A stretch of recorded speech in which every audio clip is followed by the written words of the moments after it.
pada kesempatan kali ini kita akan membahas tentang scanner class lebih dalam lagi. Kalau kemarin kita mengambil informasi dari keyboard yang kita ketikkan, tetapi pada saat ini kita akan mencoba untuk mengambil informasi dari variabel yang kita telah ciptakan sebelumnya beserta nilainya. Seperti biasa, untuk bisa menggunakan scanner class kita perlu mengimport java.util.scanner, lalu saya membuat main metodenya.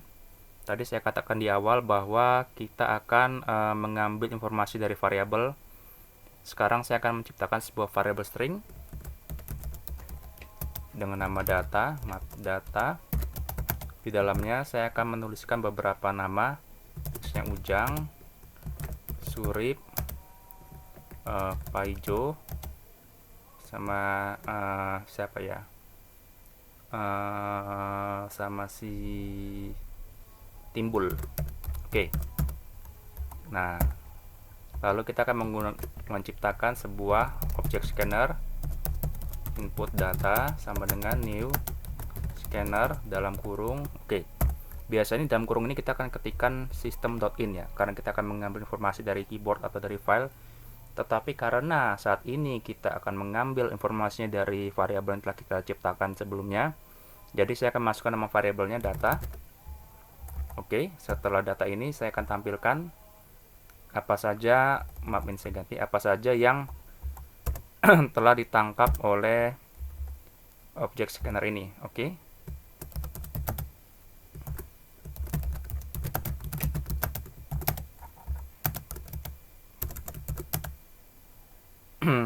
Oke, input data.next. Kita coba lihat hasilnya.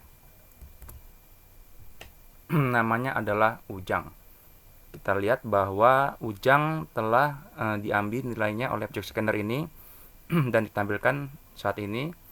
Kemarin kita telah membahas bahwa kalau kita menggunakan helper next, maka ketika dia membaca spasi, dia akan menghentikan pembacanya.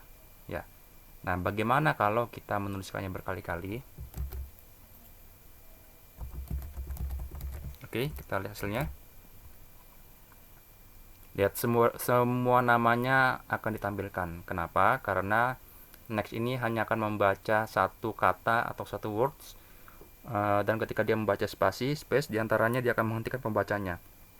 Tetapi karena kita mengulanginya sebanyak 4 kali, jadi kata pertama dibaca, lalu dapatkan spasi, dihentikan, ditampilkanlah Ujang.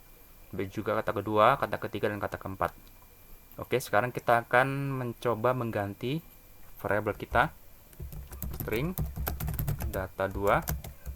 Misalnya saya ketikkan 1 2 3 4 5. Lalu di sini saya akan mengganti data 2. Lalu saya akan masukkan .in.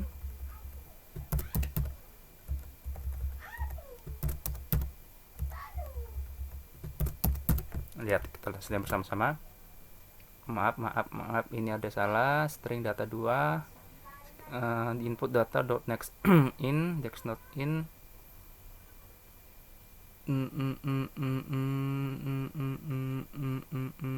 tentu saja ya ada kesalahan ini sedikit, karena ini ialah string, jadi tidak, saya akan menggunakan spasi. Ini kebiasaan saya menulis sebuah array. Oke. Kita akan coba lihat hasilnya. Lihat, namanya adalah 1 2 3 dan 4. Sama seperti yang di atas tadi. Ketika dia menemukan spasi, dia akan menghentikan pembacanya. Jadi angka pertama dibaca menjadi kata pertama. Lalu kedua, ketiga, keempat, dan kelima. Masing-masing dibaca dengan tipe data string. Ya, karena sumbernya adalah string, tetapi ketika dia menampilkannya, dia akan menconvertnya ke dalam tipe data integer. Ya, jadi ini adalah kelebihan string. Kita bisa mengambilnya dari variabel string lalu menampilkannya dengan tipe data integer. Ya. Nah, sebenarnya hal ini sangat mudah ya, tetapi hal ini juga cukup berisiko. Kenapa? Karena kita tidak akan pernah mengetahui berapa jumlah kata di dalam variabel string ini. Katakanlah ini ada 5, lalu saya menuliskannya sebanyak 4 kali, tidak ada masalah. Ya, ketika saya tambahkan yang kelima di bawahnya, yang ditampilkan pun ada 5.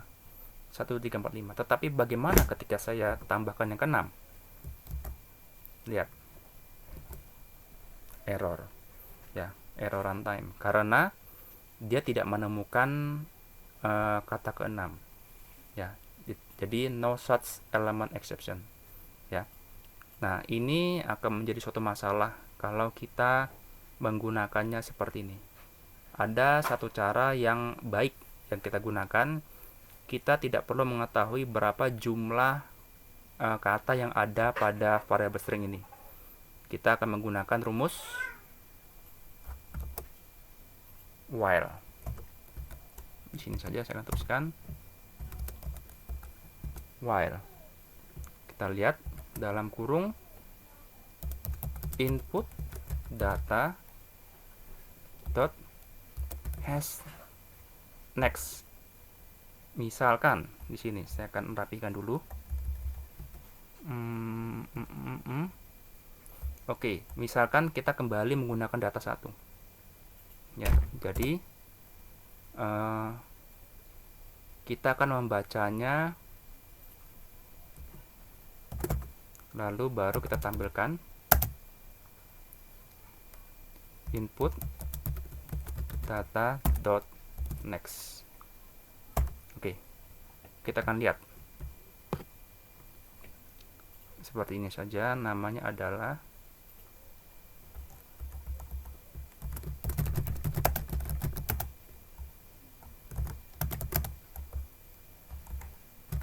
oke, kita akan lihat hasilnya. Lihat, saya tidak mengetahui ada berapa kata dalam variabel data ini. Ya, saya menggunakan fungsi while untuk menarik data-datanya. Ya, sama ketika misalnya kita menggunakan data 2 di sini, saya cukup menambahkan in. Lihat hasilnya. Lihat. Jadi berapapun jumlah kata yang ada dalam variabel string ini, dia akan mengambil semuanya. Jadi ini artinya selama input data, jadi selama objek dari input data ini mempunyai integer, ya, has next mempunyai integer selanjutnya.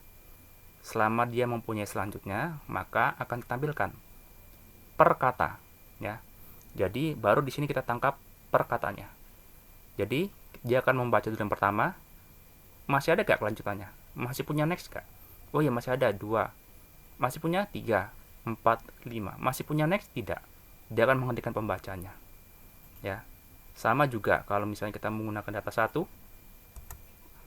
Di sini bukan next integer tetapi next saja. Di sini juga next saja. Lihat. Namanya adalah Ujang, Suri, Paijo, dan Timbul, ya. Prinsipnya sama. Oke, kita akan coba kembali ke map. Kita akan kembali ke sini. Oke, data 2. Nah, kita akan memberikan contoh, misalnya saya membuat sebuah integer sum sama dengan 0. Lalu di sini saya katakan integer sum, saya buat sebuah integer lagi di bawahnya. Temp ini ialah sama dengan input data dot next in.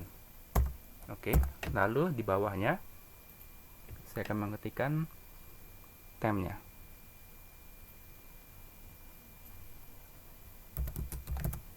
Oke, lalu sumnya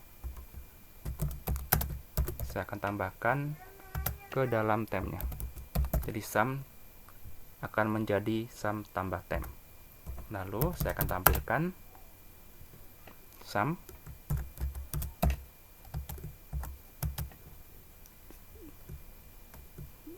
ini saya akan tampilkan sumnya saja ya. Oke, lalu saya akan tambahkan spasi di antara. Oke, kita akan hasilnya.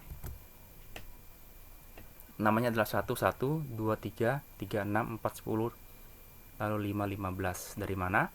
Karena ini akan saya hapus dulu biar tidak membingungkan. Sum adalah 0, ya. Temporary-nya ialah input data.nextIn. Dia akan mengambil angka 1. Lalu dia akan menampilkan satunya. Lihat di sini. Jadi, ini saya akan bantu. Jadi, temp ini dari sini. Ya. Sedangkan temp ini sendiri adalah input data.next. Selama dia punya next, ya. Selama dia punya next, dia akan mengambil per kata. Selama dia punya next, dia akan mengambil yang kedua, ketiga, keempat, dan kelima. Ya, jadi 1, kedua, ketiga, keempat, kelima. Tetapi di bawahnya sum saya jumlahkan dari tempnya. Jadi sumnya pertama ialah 0. Sumnya dapat 0, lalu tempnya berapa? Temporarnya ialah tadi adalah 1. 0 tambah 1, 1. 0 tambah 2, 0 tambah 1, 1. Jadi sum sekarang adalah 1. 1 ditambah 3, 1 tambah 2 menjadi 3. Jadi sum sekarang adalah 3. 3 ditambah 3 jadi 6. Sekarang sumnya adalah 6. 6 tambah 4, 10. 10 tambah 5, 15. Seperti ini dia. Ya, jadi ini adalah kelebihan dari class scanner. Kita bisa mengkonvert dari tipe data string menjadikannya ke dalam tipe data integer agar bisa dilakukan operasi aritmatika. Ya, jadi perlu diingat untuk bisa menampilkan multiple words atau beberapa kata dalam satu variabel string, kita cukup menggunakan fungsi while. While ini sendiri hubungannya dengan tipe data boolean, true atau false. Dan nanti kita akan bahas lebih lanjut tentang while ini, ya. Jadi selama dia true, bawahnya akan dieksekusi. Ya. Selama dia true, selama ini bernilai true, ya, bawahnya akan dieksekusi. Jadi true-nya ialah input data has next in. Selama input data punya nilai selanjutnya, dia akan bernilai true. Tetapi ketika terakhirnya ialah 5, dibaca lagi, apakah dia punya selanjutnya nilai integernya? Tidak ada, kosong. Berarti dia akan bernilai false. Ketika false, dia akan berhenti. Tidak akan melanjutkan ke dalam baris selanjutnya. Ya. Jadi ini adalah pemahaman tentang class scanner. Yang lebih dalam lagi, silakan diulang kembali, diberikan nilai kata masing-masing. Sampai dari sini dulu tutorial dari saya. Jika video ini bermanfaat, silakan di like dan subscribe. Sampai bertemu pada tutorial selanjutnya. Terima kasih.